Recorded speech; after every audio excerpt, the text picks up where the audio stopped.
कितना सुंदर समझाया श्री कृष्ण ने जब राधा जी ने उनसे पूछा, कान्हा, हर किसी को अपना प्रेम क्यों नहीं मिल पाता?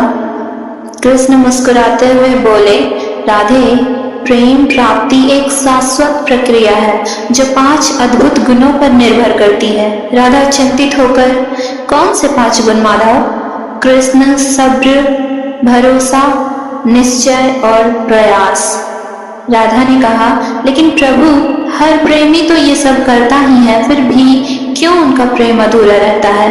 कृष्ण ने मुस्कुराहट के साथ कहा, नहीं राधे, प्रेमियों की समस्या यह है कि वे इन गुणों को पूरी तरह से निभा नहीं पाते। राधा समझने की कोशिश करते हुए, समझी नहीं प्रभु?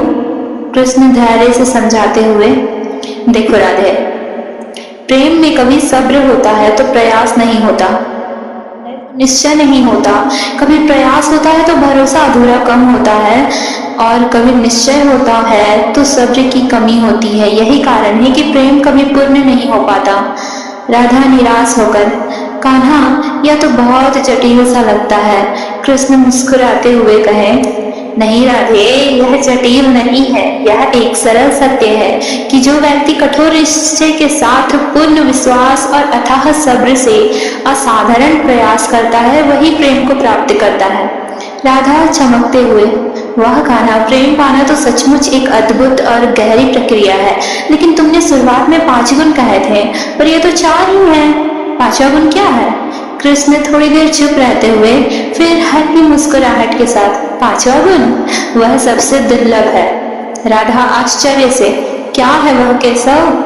कृष्ण गहरी मुस्कुराहट के साथ, इन 4 गुणों का प्रतिबिंब तुम्हारे प्रेमी में भी होना चाहिए। यदि तुम्हारा प्रेमी भी इन गुणों से युक्त हो तभी वह प्रेम संपूर्ण होता है, अन्यथा यह केवल एक तरफा भावना बनकर अधूरा ही रह जाता है। राधा धीरे से समझते हुए, अब ठीक से समझी कान्हा? कृष्ण मासूमियत से, क्या समझी प्रिय? राधा मुस्कुराते हुए बोली, यही कि प्रेम सिर्फ एक व्यक्ति के प्रयास से नहीं बल्कि दोनों की तपस्या से प्राप्त होता है। कृष्ण जोर से मुस्कुराते हुए, राधे राधे।